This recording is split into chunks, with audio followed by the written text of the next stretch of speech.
Today, the family of Andrew Brown Jr. gathered in Elizabeth City, North Carolina to remember his life.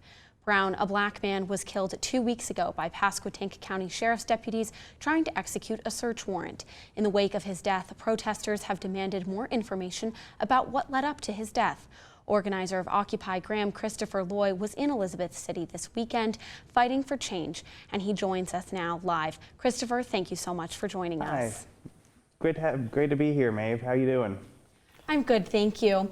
So the first thing I want to know is, what was your reaction to the funeral, to Andrew Brown's funeral today, and how has it affected Occupy Graham's efforts? Well, I was out in Elizabeth City yesterday with a great group of local activists who decided we were going to go out there and actually meet the Brown family. And it's an absolute tragedy what happened to Mr. Brown.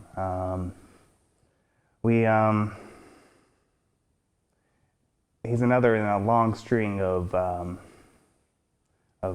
police killings that happen too often in this nation. Mm-hmm. And I know that Occupy Graham was asking for donations to help Elizabeth City protesters. How did that go, and how is Occupy Graham planning to continue supporting protesters in Elizabeth City in the future?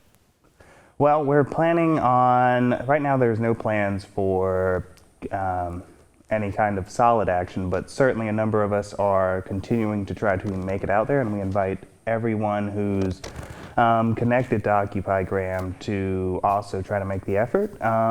Occupy Graham itself will be coordinating our message in the coming weeks around the actions in Elizabeth City. That includes poster boards, and anyone who's welcome to discuss the topic is more than welcome to join us. We meet every Wednesday and Saturday at 5:30 to 6.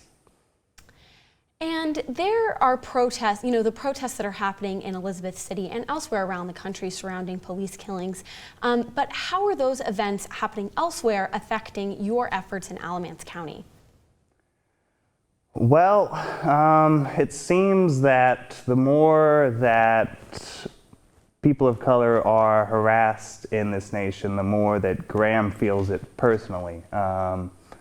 The amount of authoritarian pressure by Alamance County Sheriff's Department, by Graham Police Department, and to some extent by Burlington Police Department only seems to heighten when there's national news around another police killing. And Graham, as we have seen before, has been very affected by these authoritarian practices. Yeah.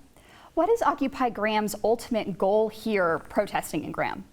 So Occupy Graham originally emerged as a response to the January 6th insurrection. However, as time has progressed, we've expanded our message to present a larger liberal message and bring together a coalition to combat the authoritarian practices of our county officials, and to try to make some kind of organized, consistent effort to overturn a number of the policies and behaviors that our county officials engage in. And what can people look for from Occupy Graham in the coming weeks? So in the coming weeks, we are going to continue, we're going to continue to meet every evening at 5:30 to 6 in downtown Graham.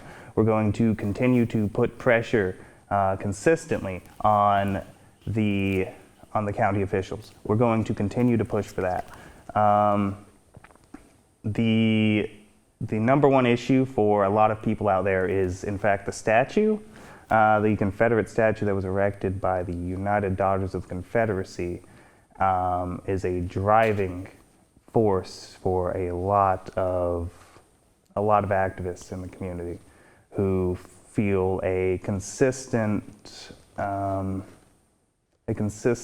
atmosphere of hatred in downtown Graham. Well, Kristofer, thank you so much for joining us tonight. Yep, thank you for having me.